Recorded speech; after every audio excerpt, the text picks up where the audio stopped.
بسم الله الرحمن الرحيم الحمد لله رب العالمين وصلى الله وسلم وبارك على سيدنا محمد وعلى آله وصحبه وسلم تسليما كثيرا اللهم فقهنا في الدين وعلمنا التأويل وألهمنا رشدنا يا رب العالمين. Alhamdulillah, in our lessons on Maraqi al-Falah we have reached the section on water and wells, and we saw that the masail related to wells are based on the athar, not on qiyas, and we saw expanded a little bit on the issue related to what happens if you're not able to, what happens if you're not able to extract all the water, or if doing so would be hardship, and the fatwa of Imam Muhammad al-Hasan regarding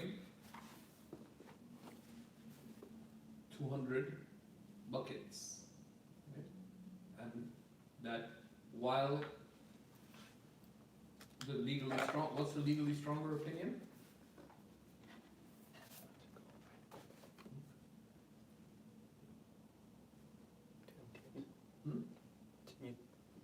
Everything out? All the water out. To empty the well. So one makes an estimate of how much water is in the well, and one removes the extent of that from the well. But that's the more rigorous opinion. But if there's hardship in it or difficulty, then one can take the position of the 200.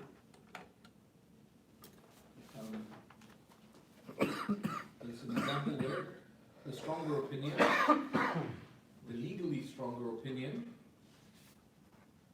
is not necessarily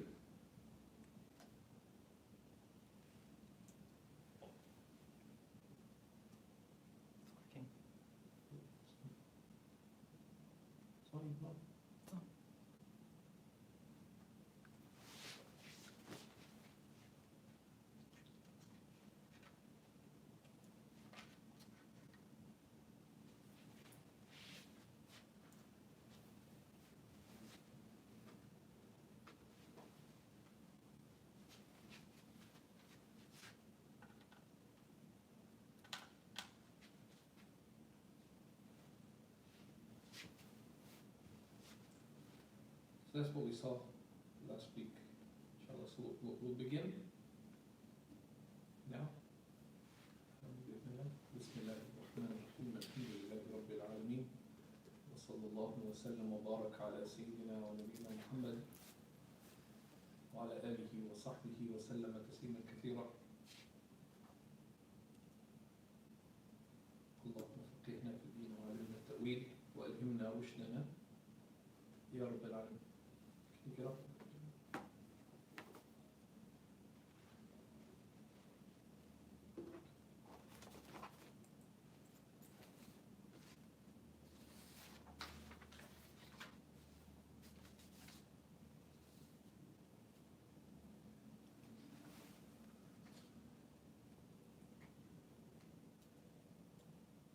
ولا تنجس البئر قال رحمه الله تعالى.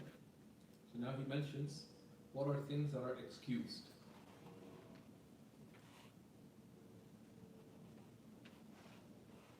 ولا تنجس البئر بالبعر والروث والخثي إلا أن يستكثره الناظر. So the well is not considered to be filthy through excrement, right?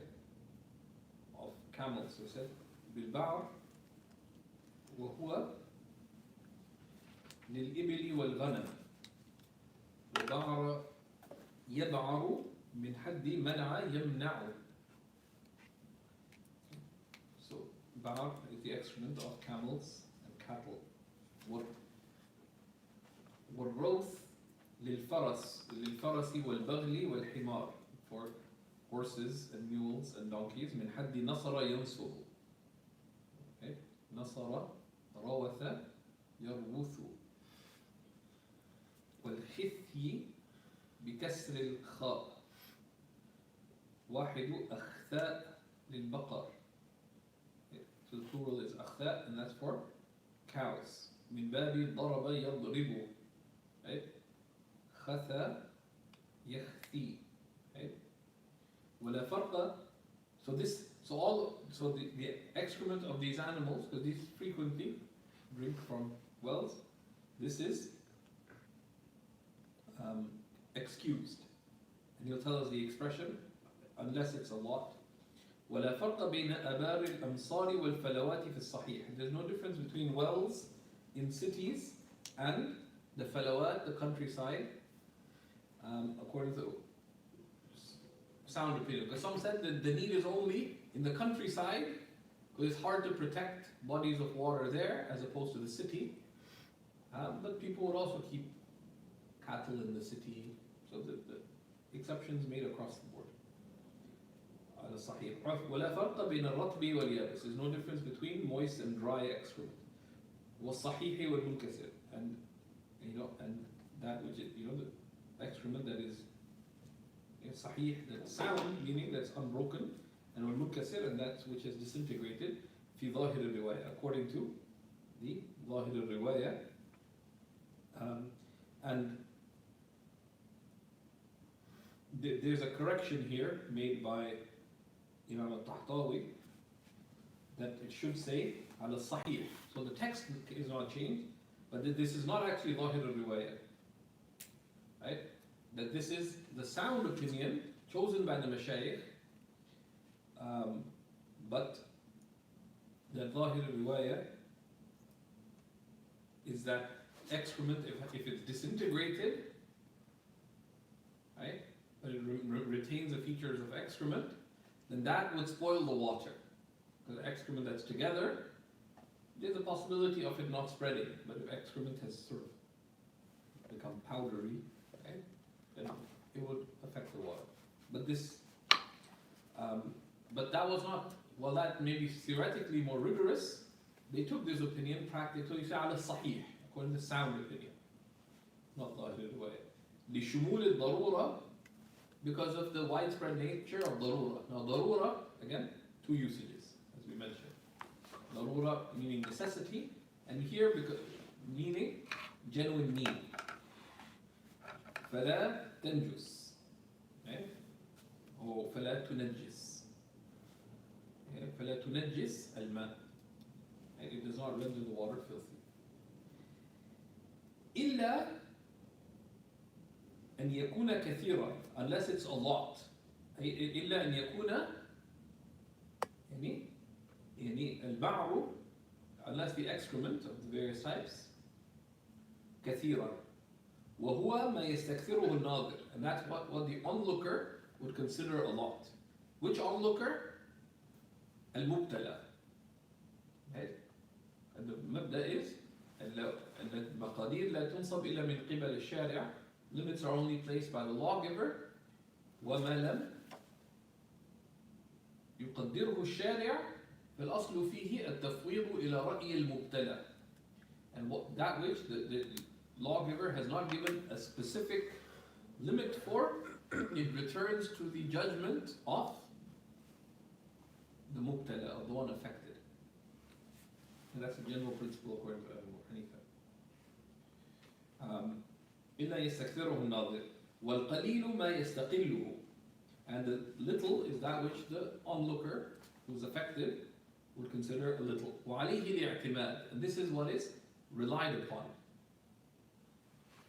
Okay? And this is أو لا يخلو دلو عن بعرة, or if, and this أو here is للتخيير. Right? It's for choice, but it's not absolute choice, in that the first is the preferred opinion, and the first is the preferred opinion. The second is a dispensation. Why? لأن الكثير من الناس لا رأي لهم في مثله. Because a lot of people, they don't have judgment about things like this, so it would be difficult for them to judge.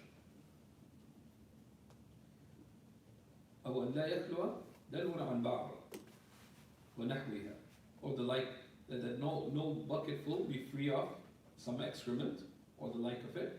كما صححه في المبسوط. I was chosen in the مبسوط في السرقسي.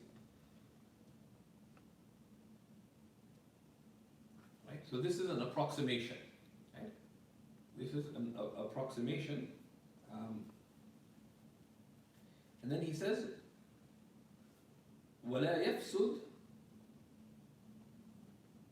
right? أي لا ينجس الماء بخرق حمام.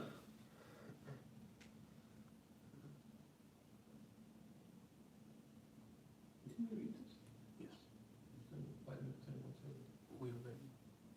We read up until what he was. To where? It's He ready. was.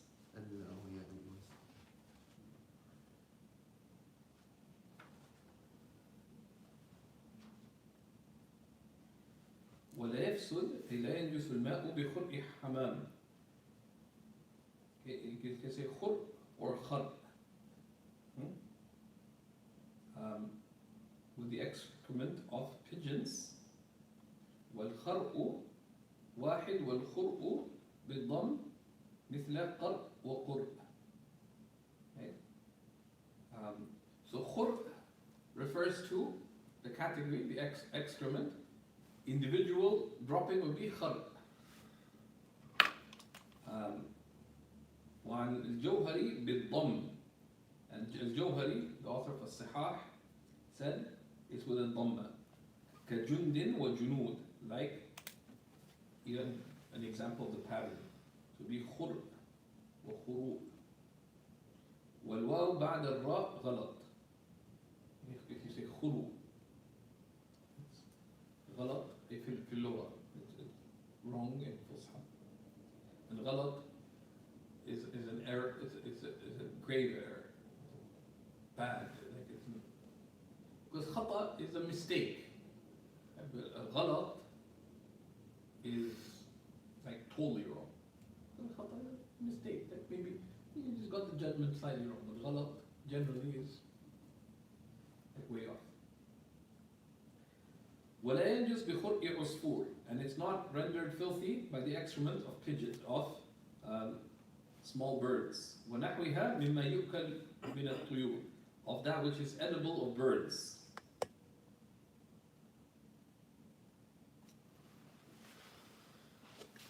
غير الدجاج والإوز, except for chickens and what's إوز?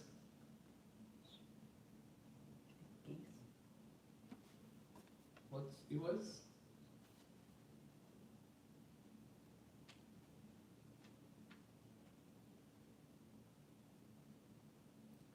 Goose. Except for chickens and geese, and likewise ducks. Right?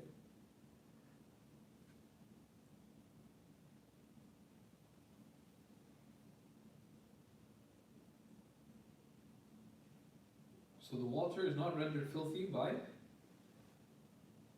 their excrement, the excrement of edible birds, other than chickens and geese, ducks,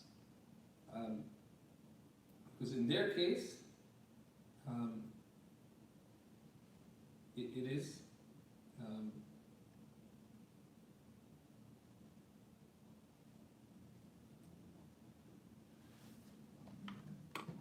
right. It's najis, right? والحكم بطهارته, the ruling that the excrement of edible birds is pure, is istihsan. Because the qiyas, the analogy is that all excrement is najis. That's the qiyas. Okay. And what is najasa? Right? Right? Najasa in the language is aynun mustaqdara. Is is something that is considered vile. And shar'an is aynul mustaqdara shar'an. Shar'an is that which the Sharia has deemed to be mustaqdar. So generally, that which is vile, right? But the Shari'i meaning is more specific, right? The Shari'i meaning is more specific, right? So and we'll talk a little more about that when we come to Bab al-Najas. It's often not neglected. People, they say, tell me what najasa is. They can give you a list, but okay, that's just a description. But what is it? So it's istihsan. Istihsan is legal preference, and which is to leave an explicit,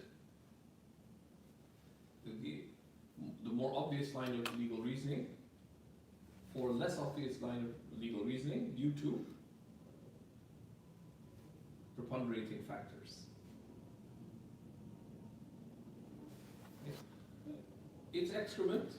Excrement is najis, therefore the excrement of these birds would be najis. That would be the obvious line of reasoning. But edible birds, their excrement has been made an exception to. Why?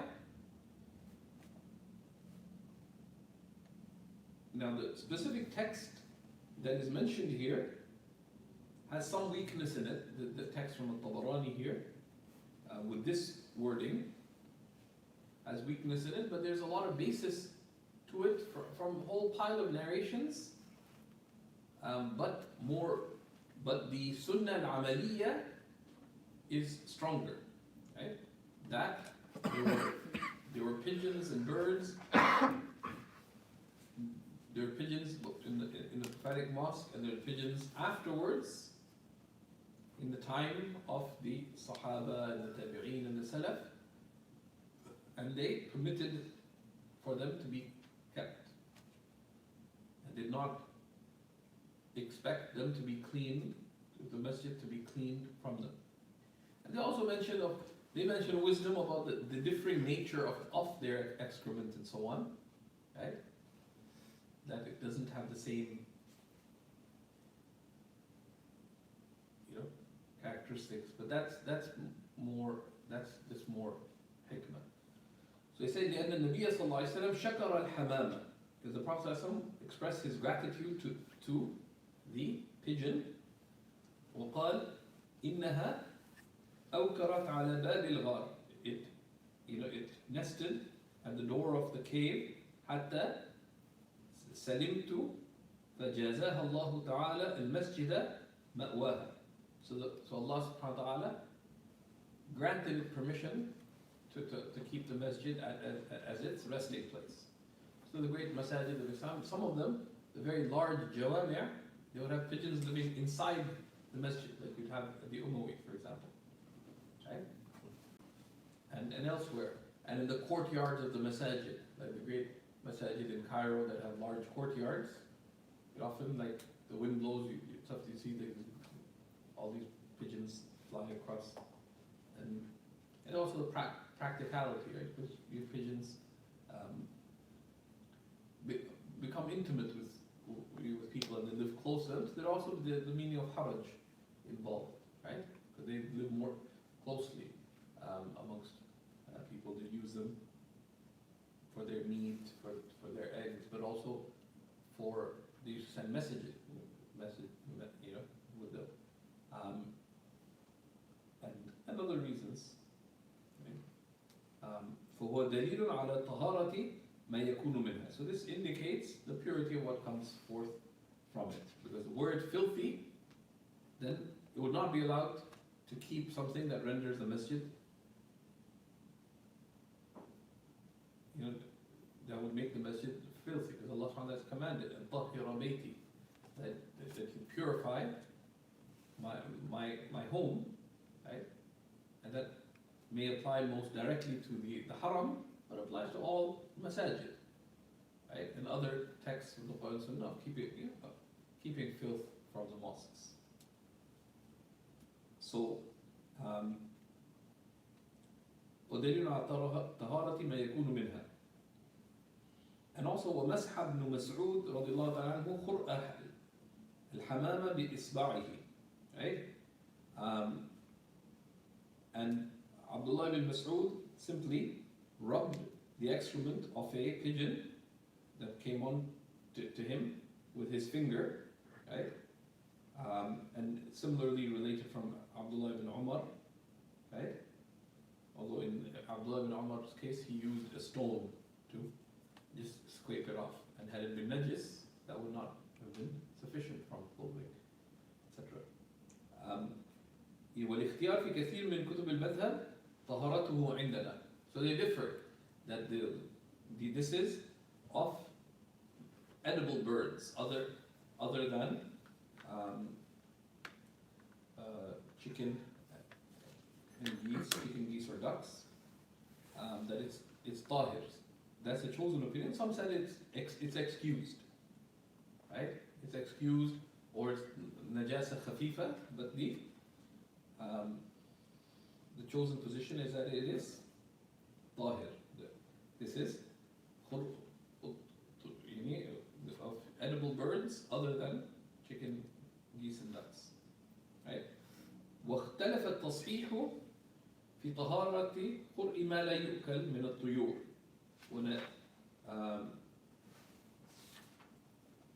ونجاسته.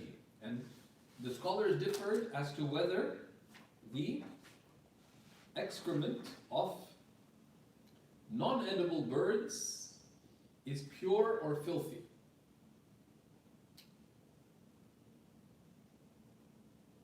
And he says, وَنَجَسَتُهُ مُخَفَّفَةً. Right? And so he said, there's difference as to whether it's najis or not. Right? So there's ikhtilaf of tasheeh. And where would that be useful? Yeah, but of course you can't just give fatwa just like that. But if someone is dealing, let's say, what's a non-edible bird? Someone works they're a falconer, for example. They deal actively with falcons, and the falcons keep relieving themselves on him or whatever, right? So there are some ulama in the madhab who've given the fatwa of the excrement of non-edible birds being pure. So اختلف التصحيح, right? Right? Meaning that some have said this and some have said that.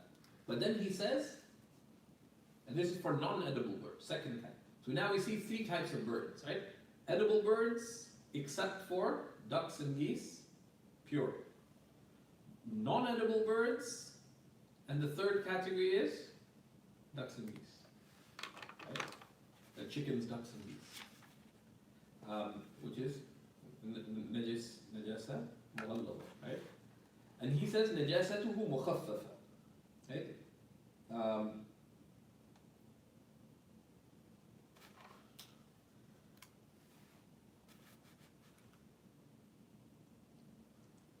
And there's back and forth about this amongst the scholars. ولا ينجس الماء ولا المائعات على الأصح بموت ما بمعنى حيوان لا دم له سواء البري والبحري. And the water is not rendered filthy, and likewise not, likewise liquids. So if someone is making vinegar, for example, right? I have a thing of vinegar, and bimoti ma, by the death of something, meaning an animal that does not have flowing blood. لا دم له means لا دم له سائل, right? Right? Right? And that's where Tahtawi explains, right? لا دم له أي سائل فالمعتبر عدم السيلان. What matters is it does not have flowing blood, not that it does not have any blood, and noticeably flowing blood. Whether a land animal or a sea animal, like a water animal. And bahri, barri and bahri a land animal versus an aquatic animal. Bahr does not necessarily mean an ocean animal. A body of water in classical Arabic is also called bahr. Though not always used. So you could refer to something like the Nile as being a bahr. You could also refer to a large pool of water. Like so, buhayra is a bahr in the sense that it's a lake is a bahr insofar as it's a large body of water. But it's not common usage. But here, like al-bahri refers to aquatic. Fihi. So if something that does not have flowing blood dies in the water, it does not render it najis. أي الماء أو المائع وهو كسمك وضفدع, such as a fish. So the death of a fish in water does not render it filthy. So like your fish tank is not filthy if fish dies in it. وضفدع, a frog. And ضفدع has many ways you can say it. بكسر الدال ضفدع أفصح والفتح لغة ضعيفة. And ضفدع, like I said it, is weaker. And there's والأنثى ضفدعة, and the female is ضفدعة. And if you look in Qamus al-Wahid, there's a bunch of ways to say ضفدع. والبري يفسده إن كان له دم سائل. The land frog, which would make the water filthy if it has flowing blood. Okay? If we are reasonably sure, we know that it has flowing blood. Right?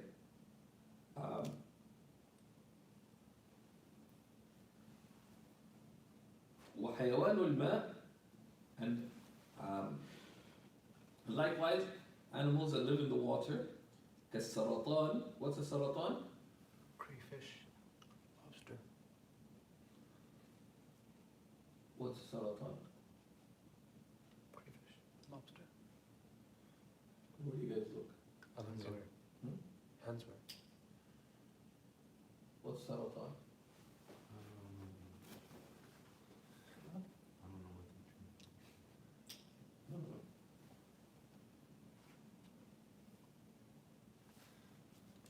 What's a saratan? وكلب الماء وخنزيره لا يفسد. So the death of an animal that lives in the water, right? And that would include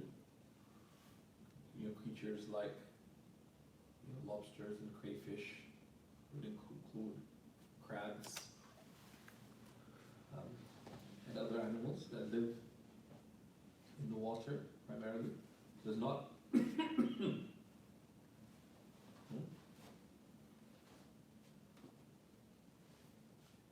render it filthy. وبق, right?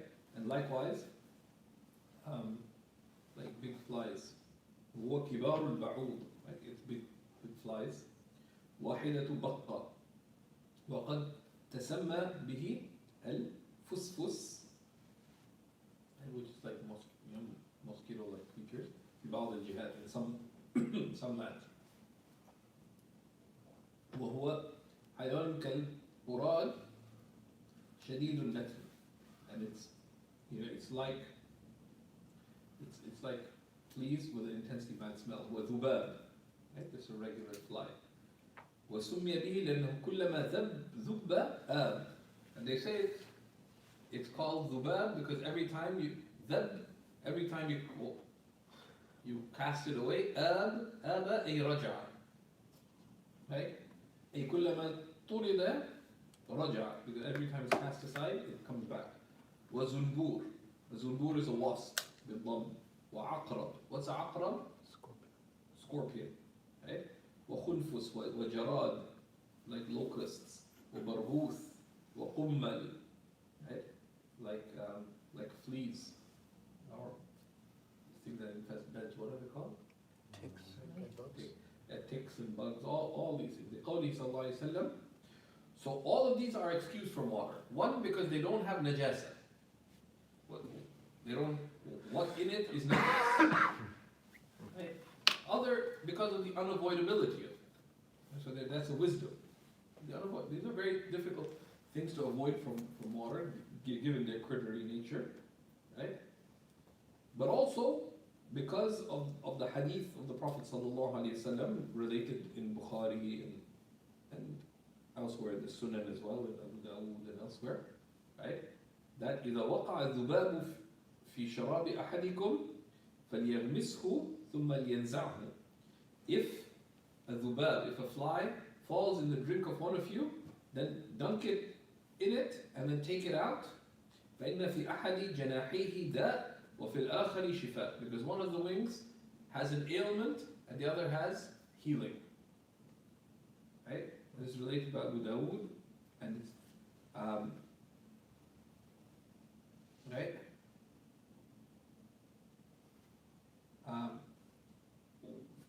And he said صلى الله عليه وسلم زاد أبو داود عن النبي صلى الله عليه وسلم وإنه يتقي بجناحه الذي فيه الداء.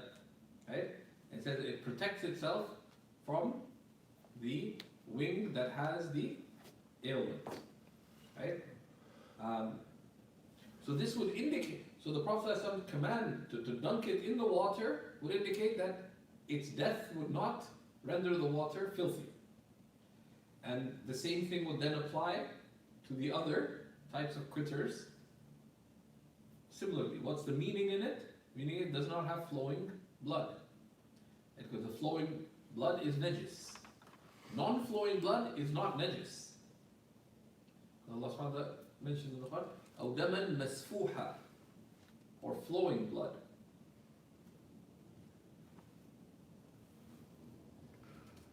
Alright?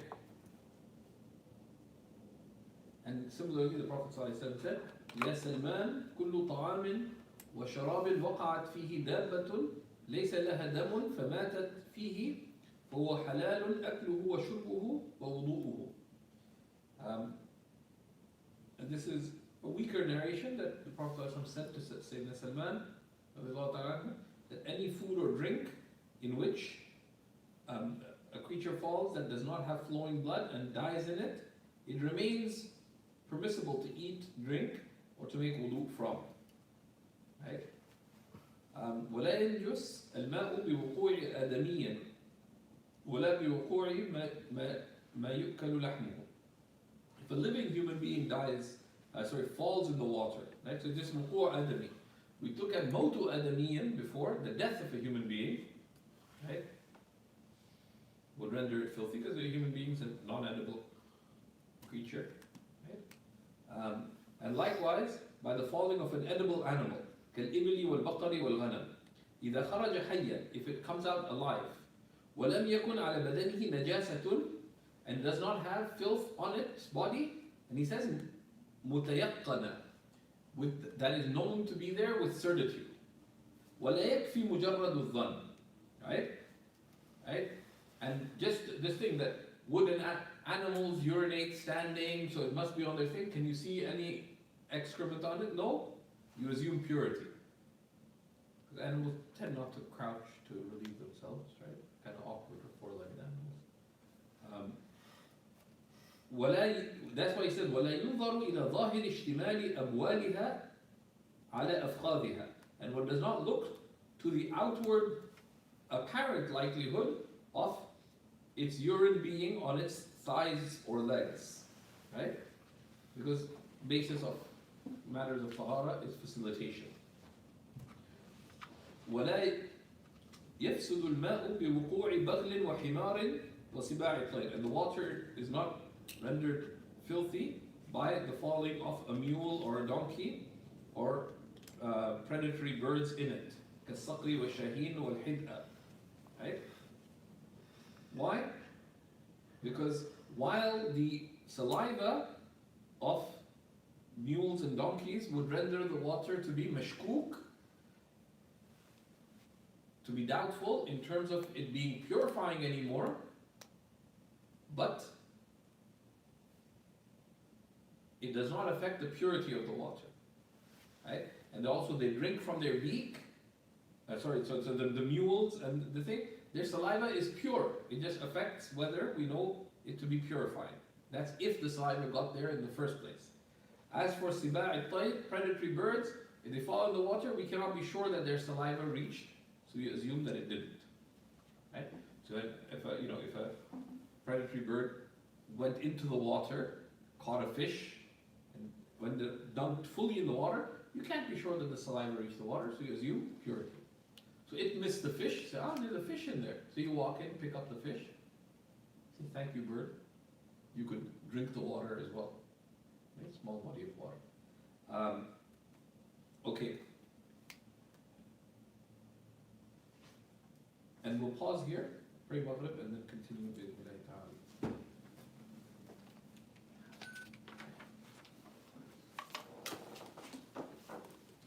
الله أكبر الله أكبر الله أكبر الله أكبر أشهد أن لا إله إلا الله أشهد أن لا إله إلا الله أشهد أن محمدا رسول الله أشهد أن محمدا رسول الله حي على الصلاة حي على الصلاة حي على الفلاح حي على الفلاح الله أكبر الله أكبر لا إله إلا الله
الرحمن الرحيم.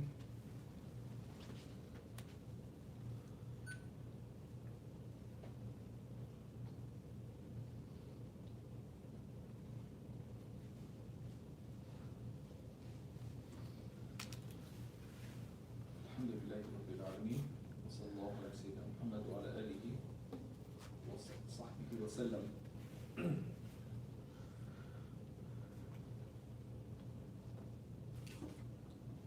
So things that don't have flowing blood don't render the water to be filthy.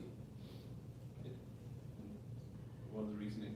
One from the meaning that the things become najis because of a ma'na mu'athir fi tanjisihi, right?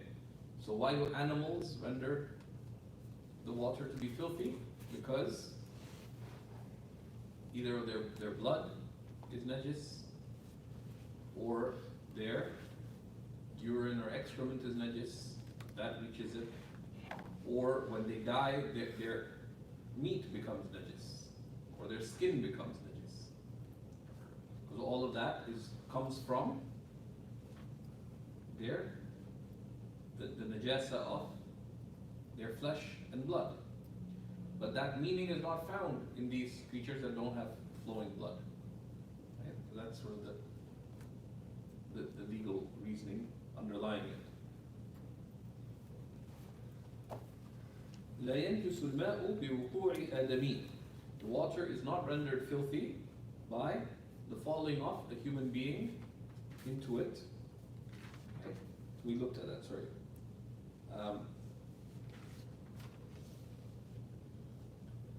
ولا يفسد بوقوع وحش. The water is not rendered filthy by the falling of a wild animal. كسبع. And wahshi is a wild animal. So the sabur is a predatory animal, such as a predatory animal. وقرد, or a monkey. Right? So wild animals is a much broader category than the wahshi is wild animals, as opposed to what does wild animals exclude? The domesticated animals, cattle, and so on, that are those animals that are typically around human beings. Cattle, and so on. Okay. في الصحيح, right? According to the sound opinion, لطهارة بدنها, because their bodies are pure, right? What is filthy about them? Their saliva and their blood and their meat. Once they're dead, because the meat comes from, is quote unquote fed as nurtured by their blood, so to speak, right? So those three have broadly interrelated rulings: blood, meat, saliva, right? But just the falling of a wild animal into the water, while alive, their skins are considered to be pure. They're not najisul ayn. وَقِيلَ يَجِبُ نَسْحُ كُلِّ الْمَاءِ. And it is said that you must remove all the water إِلْحَاقًا لِرُطُوبَتِهَا بِلُعَابِهَا, because to consider its moisture, the moisture on the body, like its sweat and so on, with its saliva, but this is qeel, this is a weak opinion, right? And there would be a lot of haraj in it, hardship in it. Right? وإن وصل لعاب الواقع إلى الماء أخذ الماء حكمه. If the saliva of what falls into the water reaches the water, then the water takes the ruling of the saliva. طهارة ونجاسة وكراهة, whether in terms of purity, najasa and karaha. And we looked at that, right? In the previous section, the ahkam of the su'ur, rulings related to leftover water, right?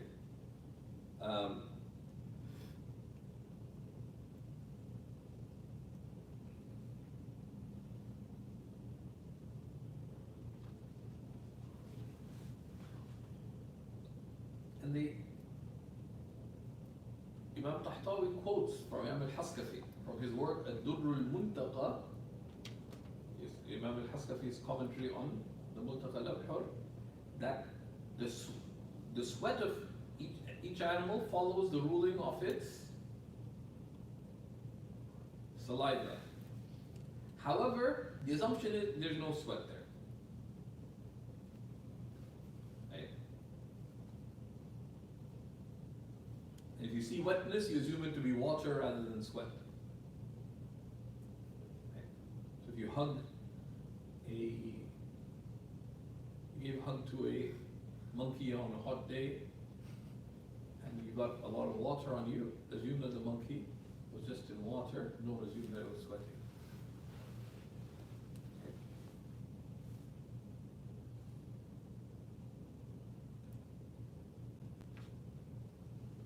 وقد علمته في الأسآر, and we've seen that in the section on leftover water. فيمزح بالنجس والمشكوك وجوبا. And so therefore, if the water is najis or doubtful, it will be necessary to remove the required number of buckets. ويستحب في المكروه عدد من الدلاء لو طاهرا. Right? And in that which has makruh saliva, such as what? Cats, for example, it would be recommended to remove a small number of bucketfuls, if pure, right? And there's no taqdeer, right? Right? There's no specific number that is expected. Why? It's not related. It's pure, but just this will have a tanazzuh, right? Just for the purpose of avoiding, right? So, like a cat drank from it, especially when there's a doubt. So the cat's been at home all day. There's difference from the cat who roaming the streets comes and then takes a drink from your well. You take a couple of buckets of water out. Just recommended caution. وقيل 20, and it said 20 bucketfuls, right? And that's also related from Muhammad, right? But this nazh, this removal of water, as Imam Tahtawi says, is لتسكين القلب, just to remove any uncertainty or dislike from one's heart, not for the purpose of purity, and not for the purpose of purity.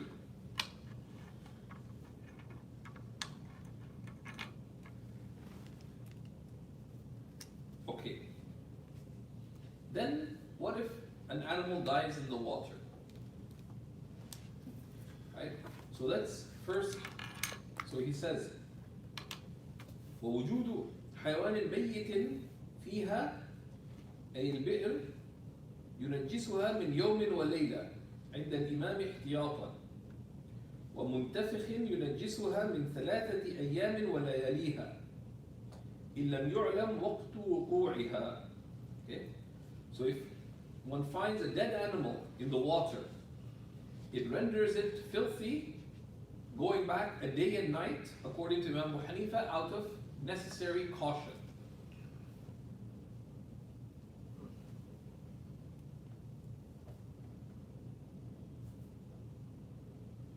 And ومنتفخ, if it's bloated, right? ينجسها من 3 أيام. It renders it filthy from 3 days and nights, in 72 hours. If the time of its falling is not known, right? So Sidi Mahmoud installed closed circuit TV in his backyard, and suddenly, and they built a pool.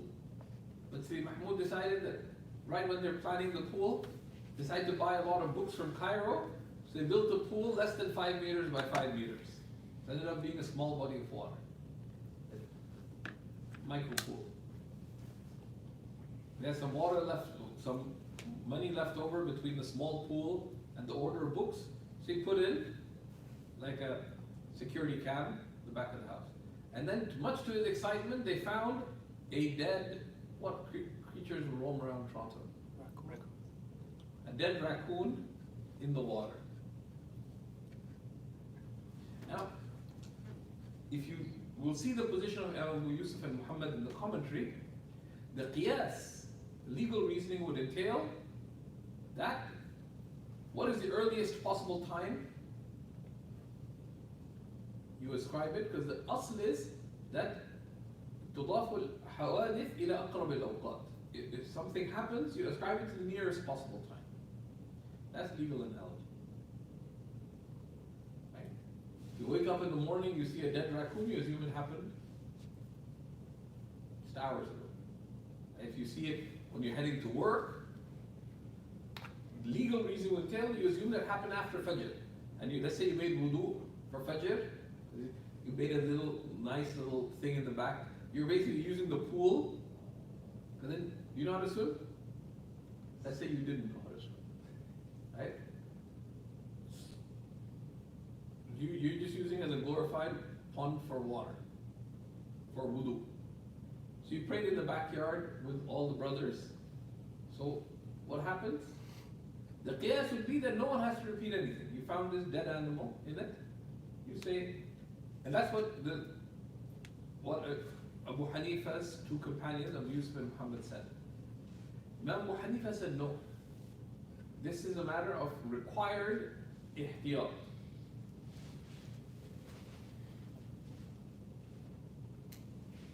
Okay? Of required ihtiyat.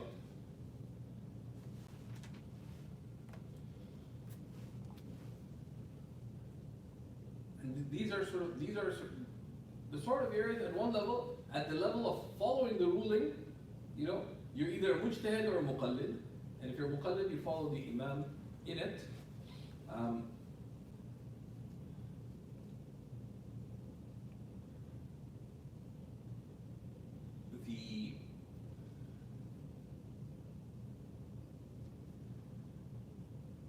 And if it's bloated, then for 3 days, right? And it's bloated, and Imam Tahtawi says, and even more than bloated if it's disintegrated, right? Or the feathers have come off, for example, right? That indicates even potentially longer than that, right? Unless you know when it fell, because if you know when it fell, on the CCTV you saw when it fell, then you follow that. Right? لأن الانتفاخ دليل تقادم العهد. دليل تقادم العهد, because the bloating indicates that it's been there for a long time. So what happens as a result?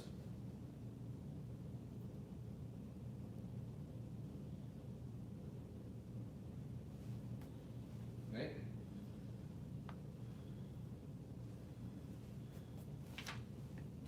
So we'll read what he has to say and then see what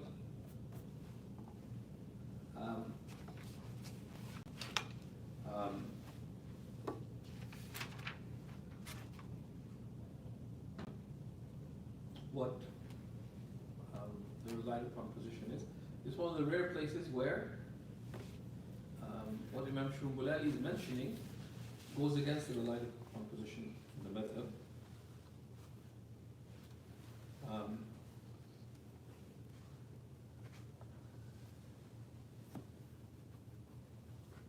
There's two opinions. This position of Imam Abu Hanifa and the position of Imam Abu Hanifa Sahib, two companions. So Abu Hanifa said that it's najis from a day or 3 days, unbloated or bloated. So if it's najis, it would there's 3 main rulings, right? Repeating the prayer, washing everything that was washed with it, and disposing of any food, that was made from it, was najis, right? Right?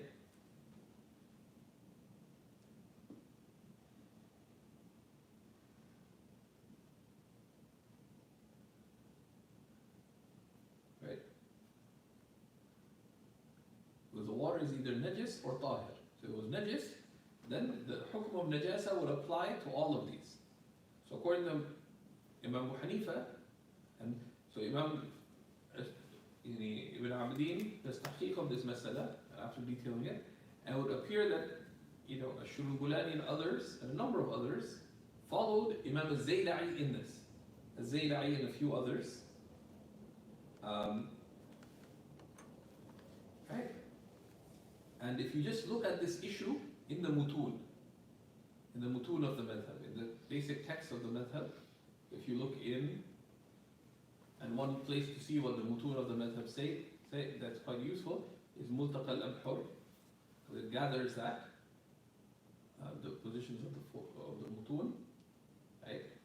But in short, the water, according to Abu Hanifa, if a dead animal is found in the water, you don't know where it's from. We deem the water to be najis from a day or 3 days. So the water is najis. Then if you made wudu with it, is wudu valid with najis water? No. So the wudu would not be valid, the ghusl wouldn't be valid. And if you prayed with tahara from that, the prayer would not be valid. If the prayer was not valid, what do you do with the prayer? You repeat it. If you wash clothing in it, it's najis. Clothing needs to be washed again. If you wash dishes with it, you gotta wash the dishes again. Like anything that was affected by the water. Dishes, clothes, etc. And food that was made with it would be najis. So that's the position of Imam Abu Hanifa.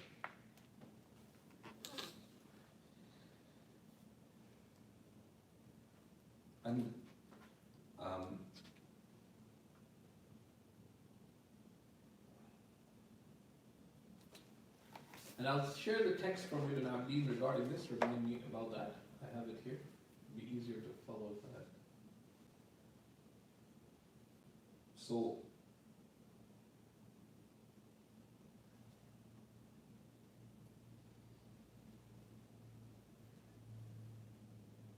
that's the relied upon position, because what the detail that's mentioned here coming up, we need to be very clear. According to Imam Abu Hanifa, it will be deemed najis. It has najasa implication. According to Sahibayn, but their opinion does not represent the madhab on this position. They say no, you deem it najis from the time you see it, not from before. Everything else before that, you would assume purity. So you stick to the assumption of purity. We'll see their opinion. But what is being mentioned next, we'll read it and translate it. This is joining between the two opinions, and there's a choice of some of them. There's a number of scholars that said this, but it goes against what the mutun mentioned, right? Right? That, so, and the person who sort of said this, amongst others, is Imam Zayla'i, the author of Tabyin al-Haqa'iq, one of the great books of the Hanafi madhab, right? And this is also what you find in the Hidayah and Quduri, right? And others. This is also what mentioned by Qadi Khan in his Sharh al-Jami' al-Saghir. And you can find the same thing in Munyat al-Musalli and its commentaries, right? Right? And this is also what is mentioned in most of the relied upon books.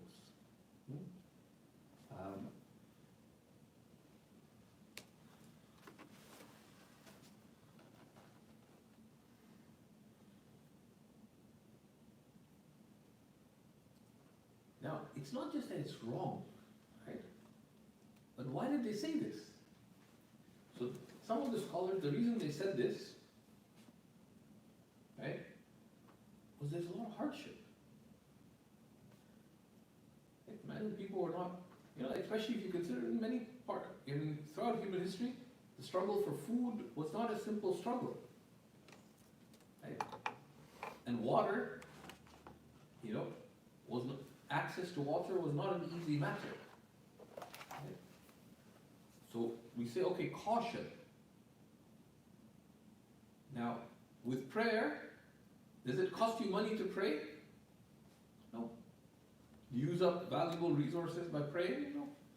So the caution with prayer is to follow the position of Abu Hanifa. Repeat the prayers. This is mentioned. So the author of al-Bahr al-Ra'iq says that as-Sabbaghi, one of the great Hanafis, used to give fatwa on the position of Abu Hanifa as relates to the prayer. And the position of the Sahibain in other than that. Out of facilitation. Facilitation, why? Otherwise, you have to throw out all your food. You have to rewash all your clothes and your dishes. And if you mop the house, you have to, be a lot of hardship. And their opinion is legally sound. Abu Hanifa deemed this necessary caution. Right? But it also shows your fiqh. Of course, these are part of ijtihad. You can't just say that, you know what? I'm just going to follow the position of so-and-so that just makes sense to me. Can you just do that on your own? No. Because this is ultimately, we are trying to deal, what does Allah subhanahu wa ta'ala seek from us in this matter? Right? And that's where you either mujtahid or you're not. Okay? So, however, these opinions, so we say, okay, what Imam Shulbulani mentions here, sort of the bludgeon approach is to say, what Shulbulani mentioned here is wrong and it's against the madhab. Why did he say it? Because fiqh is not an academic exercise. Fiqh is seeking to act upon what is on the meanings that are understood from the primary texts through sound principles and applying them to the lived circumstances of people. And there's a fundamental difference between what we, Mufti Taqi Ismani refers to the difference between al-Shar' al-Munazzal, between the revealed guidance, what Allah and His Messenger have said, where it's clear, right? And al-Shar' al-Mu'awwal, and interpreted divine guidance. Now we are commanded to follow those interpretations, but there's a fundamental difference. This is what we understand to be required caution. But are they texts that are saying that very clearly, etc.? So that those places give the leeway for ijtihad there is much more. Right? That's where fiqh is not an easy matter. Right? It's not an easy matter.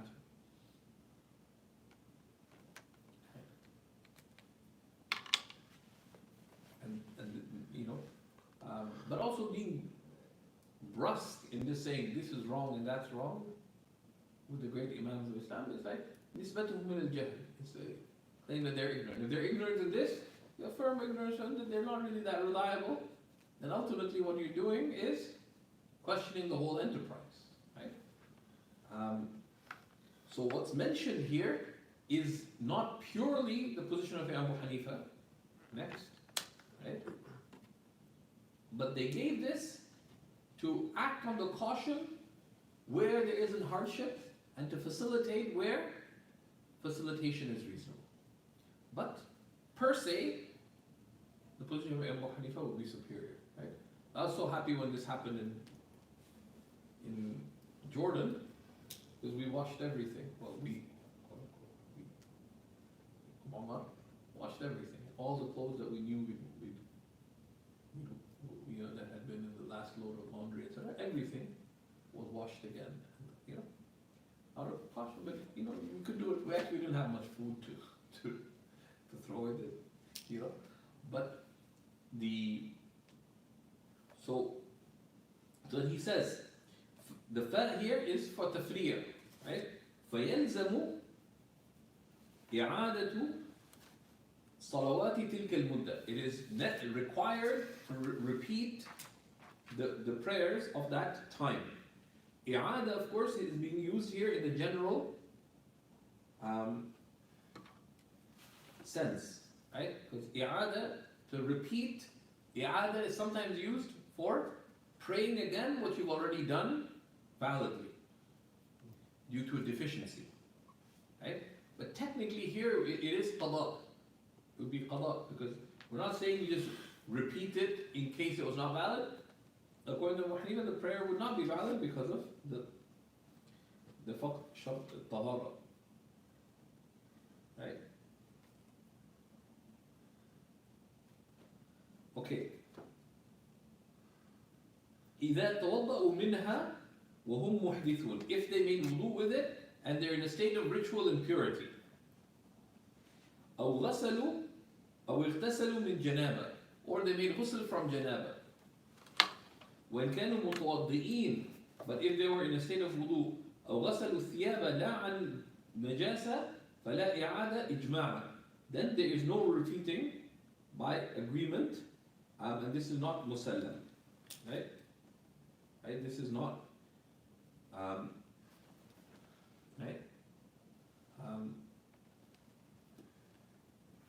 Right? This that if they, because the idea being that if you already had tahara and you repeated wudu, then you just got najasa on yourself while unaware, that would be excused. Right? But the relied upon position in this is the najasa would affect the prayer, the clothing, and the food. Right?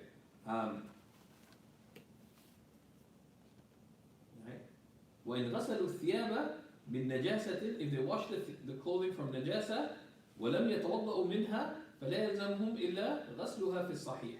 Then they only have to wash it afterwards, meaning they don't have to redress anything. لأنه من قبيل وجود النجاسة من في الثوب. Because then it would be like finding najasa on your clothing, ولم يدرى وقت إصابتها, and you don't know when it befell you, when it came onto you. ولا يعيد صلاته اتفاقا وهو صحيح. And one would not repeat its prayer, the prayer of if you found najasa on your clothes and you don't know when it got there. That one, so لا يعيد صلاته, this is important. Salata, this relates to this issue. Right?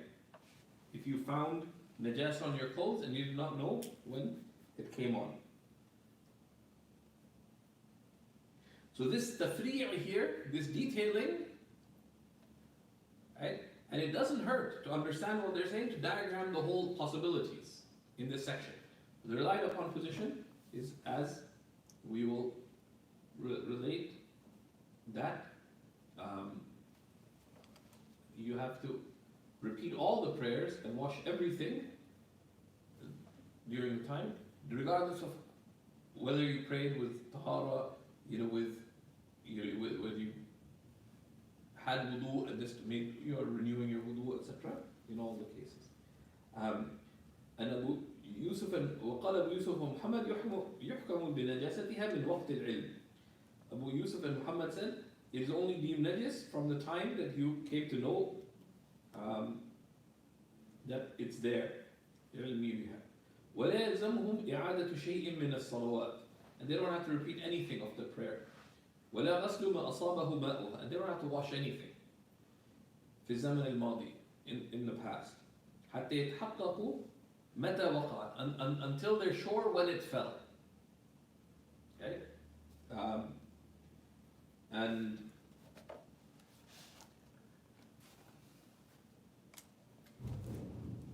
okay. And they say originally Abu Yusuf used to agree with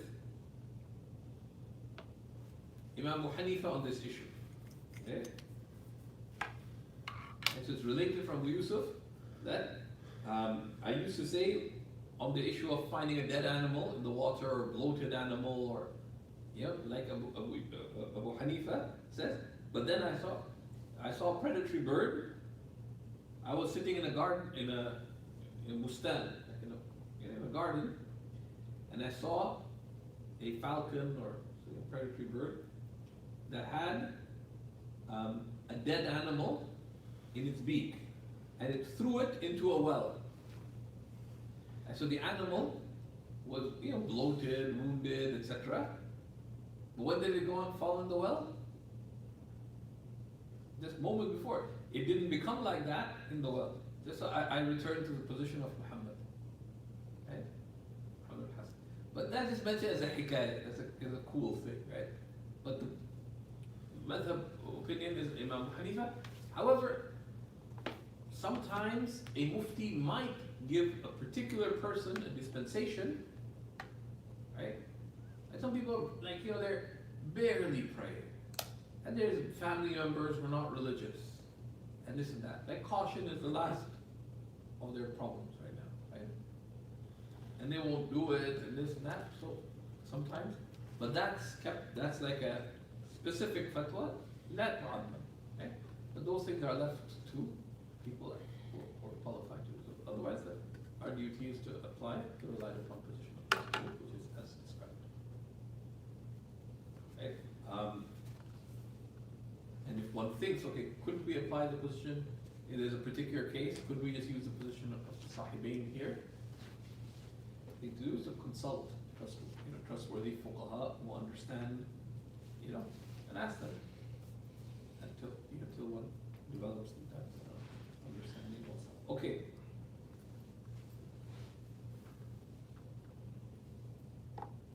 فإن عجن الآن بمائها. So now once we know it's najis, right? And someone made bread with it. Ujina, you make ajin, right? You make dough with it, in order to make bread. قِيلَ يُلْقَى لِلْكِلَابِ. It said it's thrown to the dogs. Right? So you know it's najis. أو يعلف به المواشي, or you give it in the feed of the animals, the mawashi, right? The animals. وقال بعضهم يباع للشافعي. Then it's sold to a Shaykh because they don't deem it to be najis. They don't deem it to be najis. Because water that reaches kullatayn, they took the hadith of the kullatayn. الماء إذا بلغ kullatayn لم يحمل الخبث.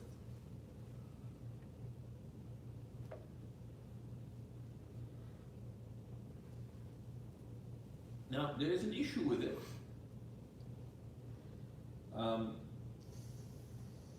Which is, firstly, you cannot deliberately feed animals najasa.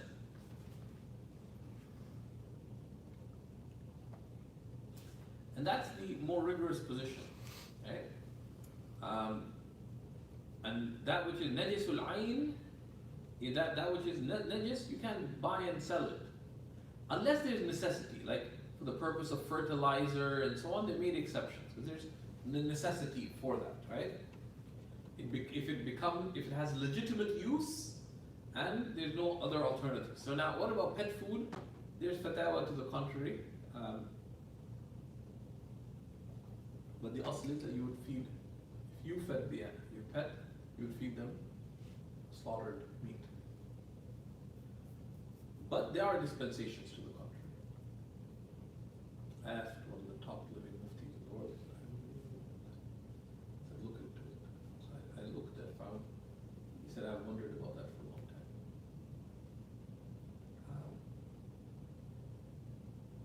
But yeah, and also there's issues related. Like, should you feed an animal things that you would not? But that's a separate matter, pet food, etc. But they say yulqa lil-kilab, you can throw it for the dogs. You can't feed it to the dogs, right? That's what it is. You throw it. If the dog takes it, you didn't give it. Now there's an important legal principle here. ما لا يجوز تناوله لا يجوز إعطاؤه, right? ما لا يجوز تناوله, that which you cannot consume, لا يجوز إعطاؤه, you cannot give to another, right? You cannot give to another. Therefore, If you cannot eat something, you cannot give it to another nor sell it to them.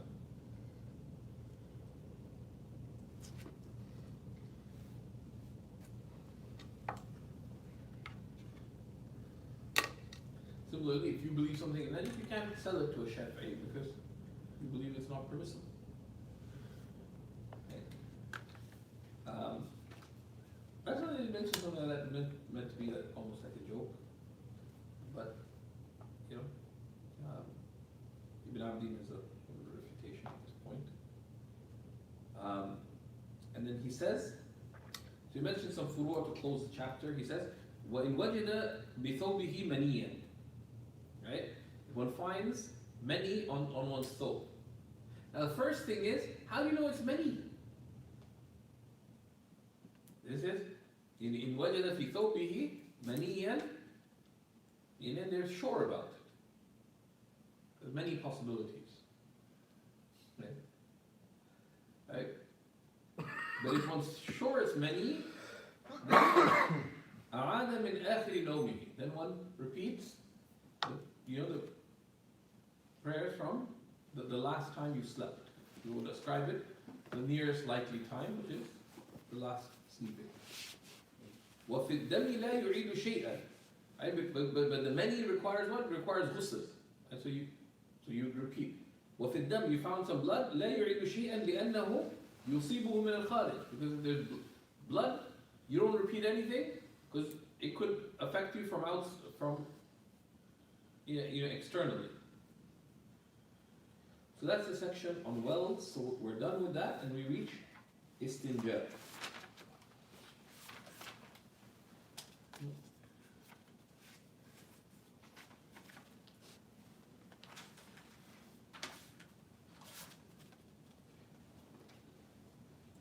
Now, what is istinja? Right? Istinja, Ad-Durr al-Mukhtar has a precise, brief definition. He says, إِزَالَةُ نَجَسٍ عَنْ سَبِيلٍ, is to remove filth from the two points of exit, the sabil, and the sabilain, the 2 points of exit, from the two private parts. Okay? Which is literally the point of exit and that which is immediately around it. Right? That's all that istinja relates to. It's where the najasa comes out from and that which is immediately surrounding it.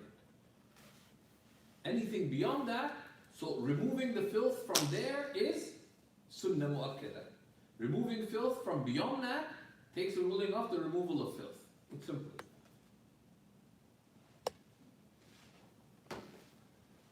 Okay, now we'll look at the rulings of istinja, but there's something that precedes istinja. So he says, rahimahullah ta'ala, فصل في الاستنجاء, and he gives it a definition. In the commentary he says, هو قلع النجاسة بنحو الماء ومثل القلع التقليل بنحو الحجر. Right? So he says it is to remove filth, right, with the like of water. Because this indicates that you could also use non-water liquids to remove filth. Of course, if there's a value, it would be makruh to use. Okay? So iced coffee, could you use it to do istinja? You could, but it would be makruh because it has material value. Okay? And also any food or drink is makruh to use, but also got israf and kufran al-ni'mah and other meanings as well. Right? It's considered sinful. And we'll see like the things that are makruh to make istinja with, anything of value, anything respected, food, etc.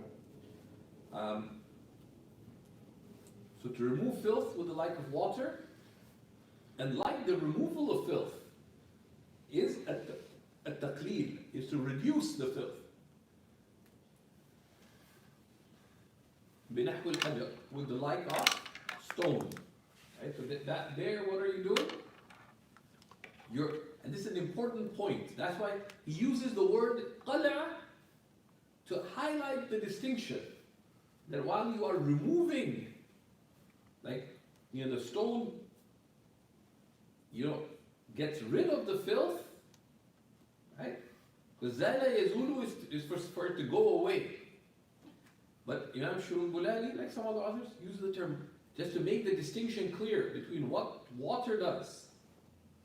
Use the word qala', which literally qala'a is like to uproot, right?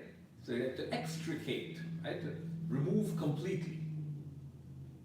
To make the distinction clear between what water does, which is complete removal, and what the like of a stone, like toilet paper. Toilet paper does not remove the filth. In istinja, what does it do? Taqleeb. It reduces it. Until it's now considered functionally gone, it's good enough to go ahead, but just beware of dipping yourself into a tub of water, right? Right?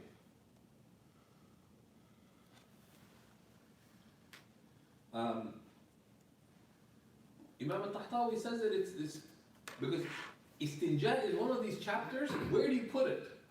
So different book, in one sense, what it belongs with, izalat al-najasa. Some put it either before izalat al-najasa or after izalat al-najasa. Why? It's a type of filth that you remove. But why would you mention it before wudu, as Imam Shurubulali says? Because if you can remove filth off yourself properly, then your wudu is of no use. No, that's not true.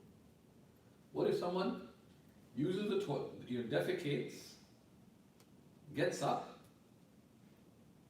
makes wudu and prays? What's the ruling of the prayer? Valid. Completely valid. They missed out on a sunnah mu'akkada, which is istinja, but they have loads of filth at the point of exit.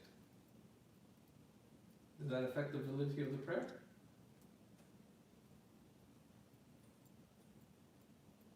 So the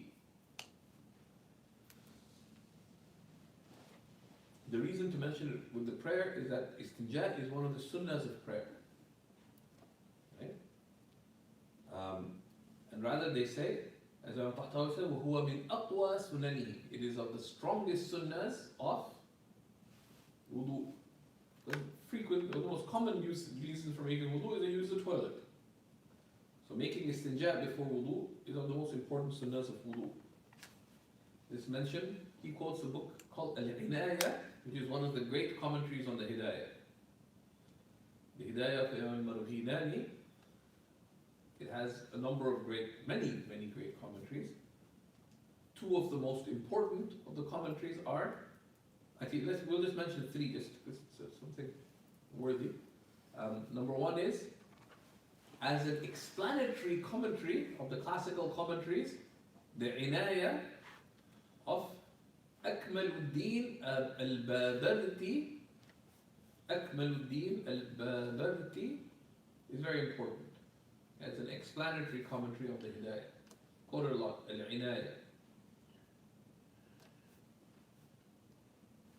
As an expansive commentary with a lot of attention to the transmitted proofs as well, is the Al-Binaya, Sharh al-Hidayah, of Imam Badruddin al-Aini, who was a great Hanafi faqih and muhaddith, the commentator on Sahih al-Bukhari, one of the two great commentators of Sahih al-Bukhari.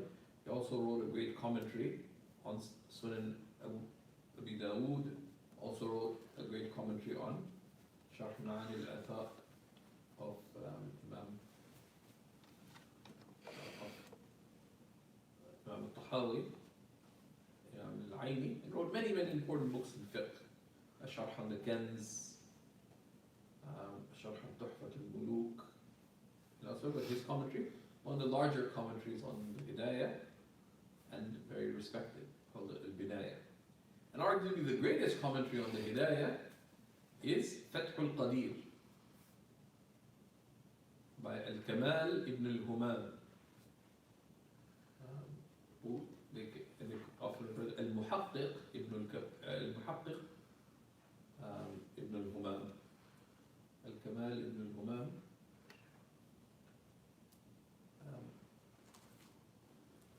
So, anyways, but it's important to have some familiarity.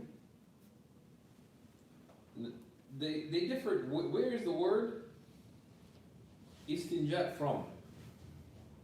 So, some said it's from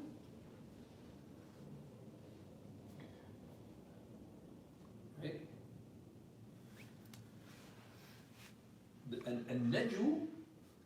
النجو نون جيم واو is ما يخرج من البطن. Is that what comes out of your stomach? Right? Right? So it's interesting. Naja has to do with that which comes out of your stomach, that which comes out. Right? So, like the winner, Naja, they came out first. Right? So success and deification have a related root meaning. Right? Right? Right? But they're not related in reality. And one is a lowly reality, the other is and najah. Right? Right? Is that what comes out from the stomach? So the author of Al-Mughrib, with a dhamma on the meme, Al-Mughrib, whose name is Al-Mutarrizi, and this is an important book because it's a dictionary. And he's a student of the students of Imam al-Zamakhshari. He wrote a dictionary of the words used by the Hanafi scholars, Al-Mughrib. And it's an important work, and he was a great linguist, from a great tradition of mastery of the Arabic language, of which Imam Zamakhshari was a dazzling example, a great mufassir, even though he was Mu'tazilite, Zamakhshari. But al-Najw, al-Azhari, the great linguist, said al-Najw comes from al-Qata, to cut something off. Okay? Right? Because you cut off, then because istinja, you seek to cut away, i.e. remove the other, the harm, the despicable substance by the use of water or stone. Okay? So there's two derivations. Istinja. Okay? Now,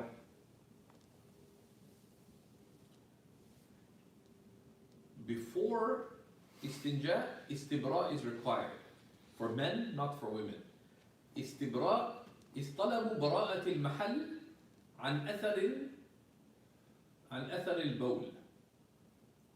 Right? Istibra, براءة is to be free. Right? Bur is to be healed. Bara'a. Right? Istibra is to seek to be free of urine drops. طلب براءة المحل عن أثر البول. Right?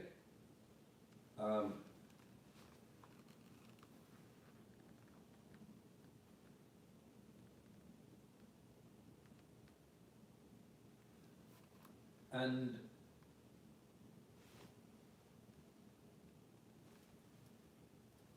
Imam Shurul-Bulali, so this is required for men because the nature of the man's urinary tract and the male organ is that urine may take some time to come out. So one has to give it the time and take the means to rid oneself of the remaining urine drops. That applies to men, does not apply to women. That's why he says, يَلْزَمُ الرَّجُلَ الْإِسْتِبْرَاءُ. It is required for men to engage in istibra'. The fa'il is the word istibra'. Now, note that he uses the term yalzam. And the reason he uses the term yalzam, it is required. Why doesn't he say yuftarad? Right? Fard. So many of the texts, so first there's discussion in the school, what is the specific ruling about istibra'? Some refer to it as being a sunnah, some said it's fard, etc. So, jazakumullah khair. So,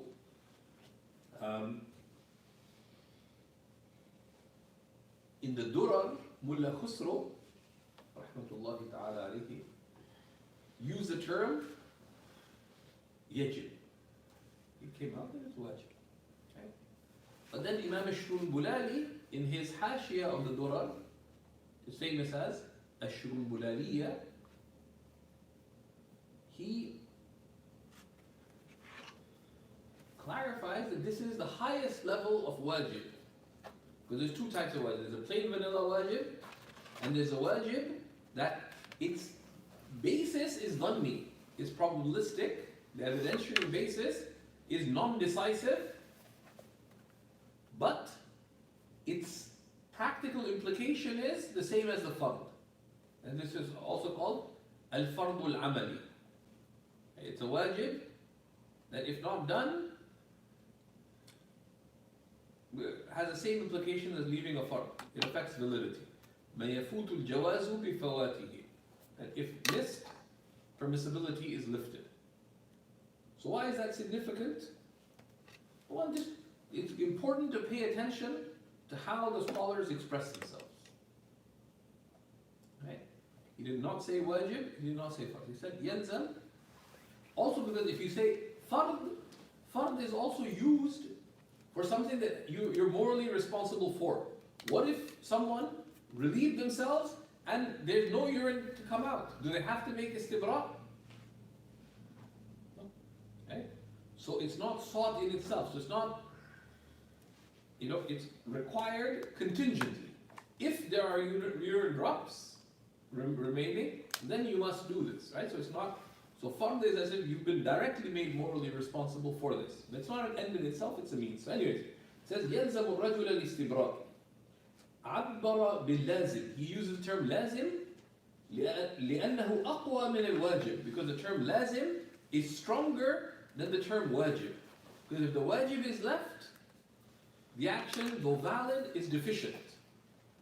But if urine drops come out after, what happens to your wudu?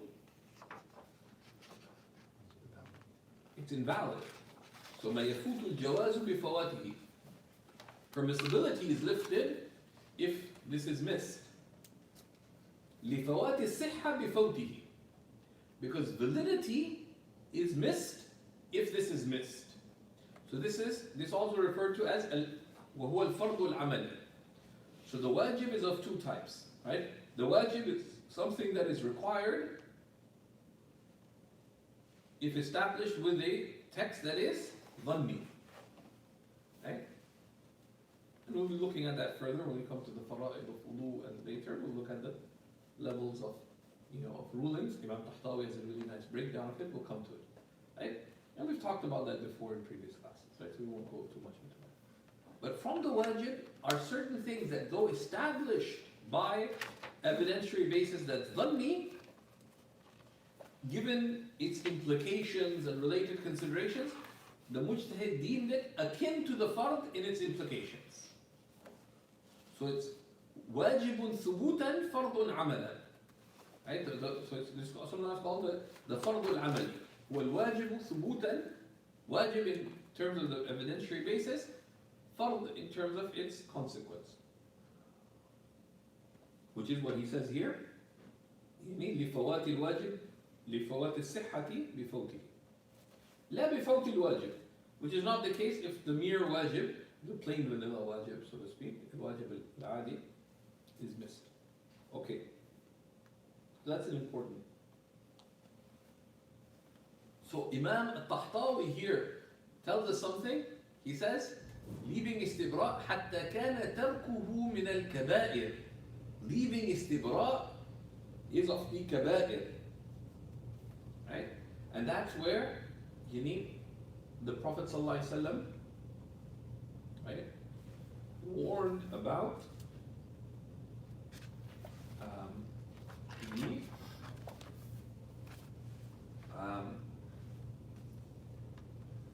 warned about against leaving istinja, right? Leaving istibra, right?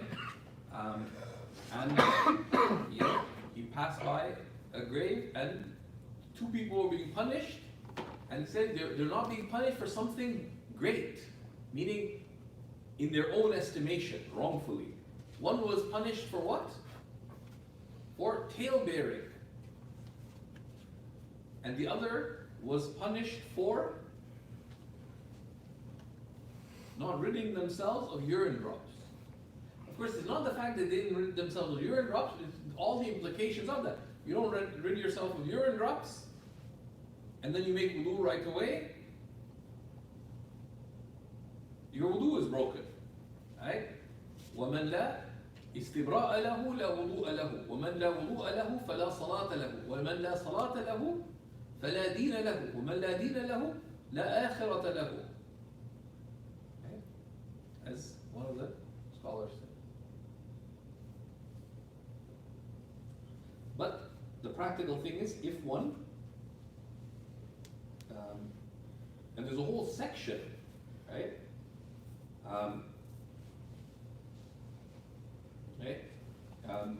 If you look at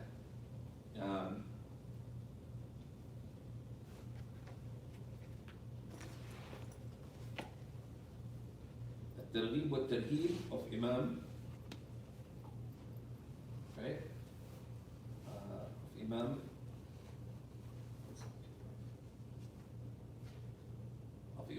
al-Mundhiri, which is one of the great books. People neglect things like this at their own peril. Okay? After reading Riyadh al-Salihin, right? So after the 40 Nawawi and other short texts like this, one needs to read Riyadh al-Salihin and give it its due. Ulama tell people just to memorize, get on with life and memorize it. Right? Then the ulama would one of the great books of Islam and of the al-ilm al-nafi', right, is الترغيب والترهيب من الحديث الشريف.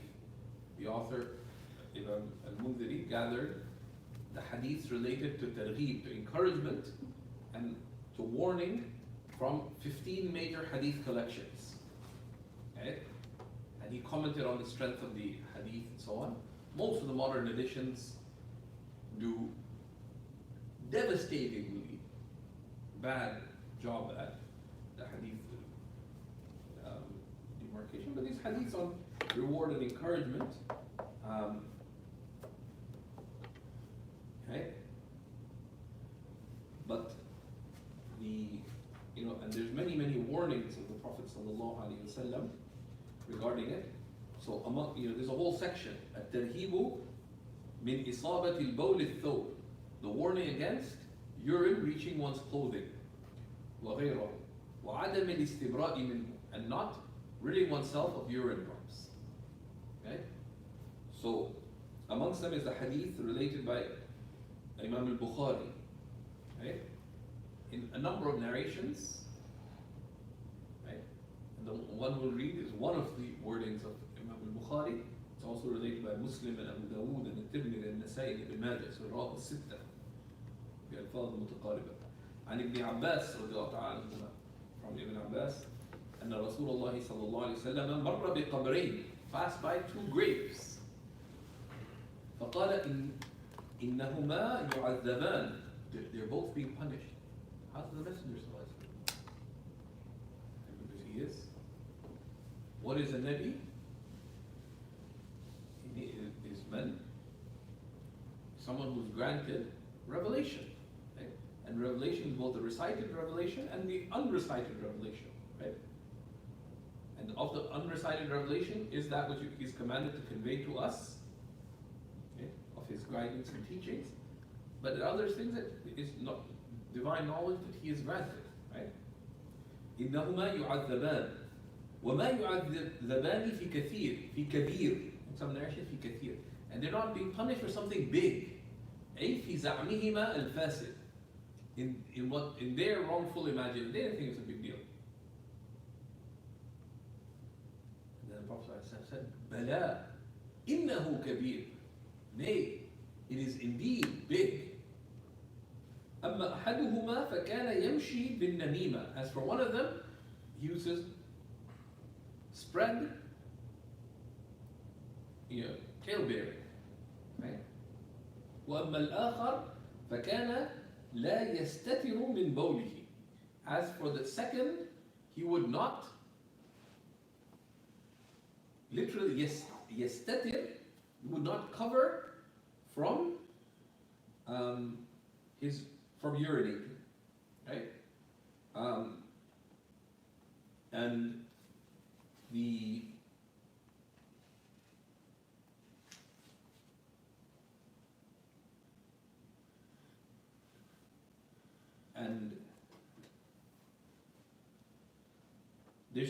there's multiple interpretations of كان لا يستتر من بوله. Some said it meant that he would urinate in places where people could see them. That's one possible interpretation. The other is, given the other hadiths, right, is that he would not shield himself from the traces of his urine. And this is supported by other narrations.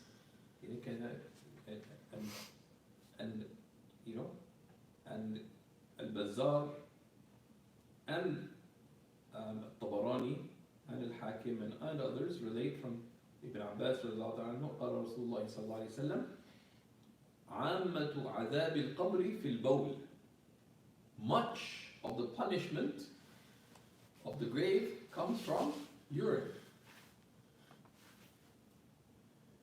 فاستنزهوا من البول.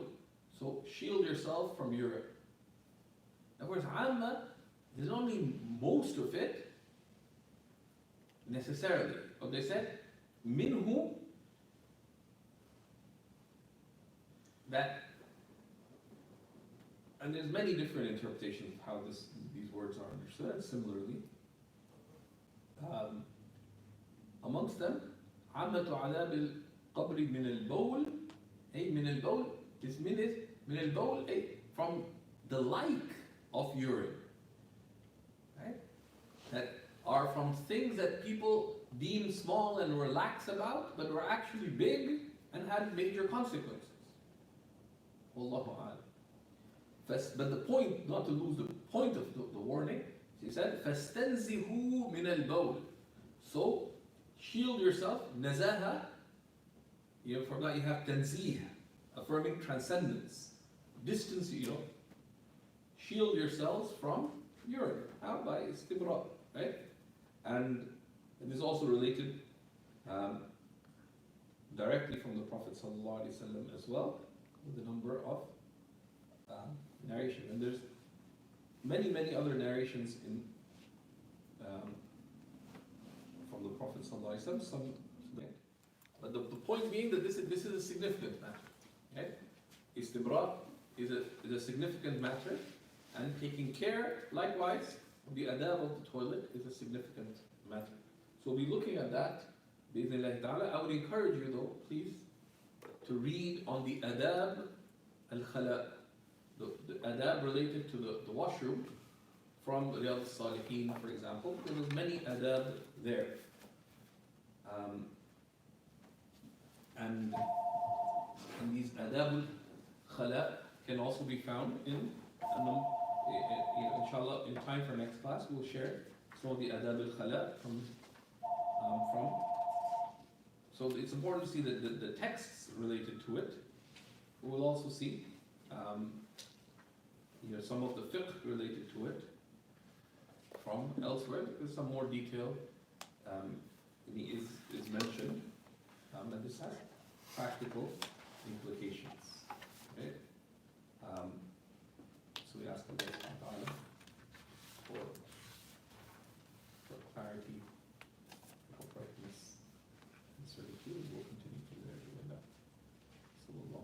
سيدنا محمد وعلى آله وصحبه وسلم والحمد لله رب العالمين.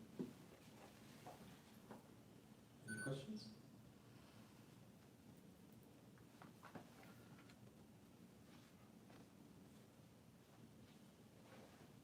Go ahead.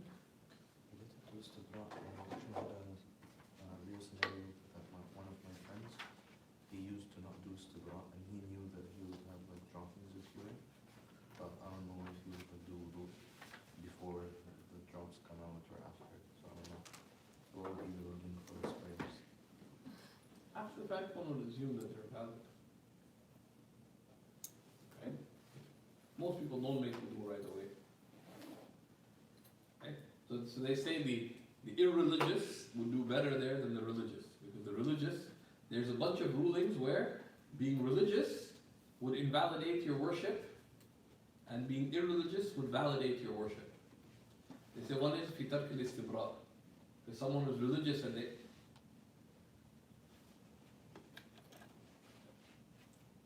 if they made wudu right away, then what would happen?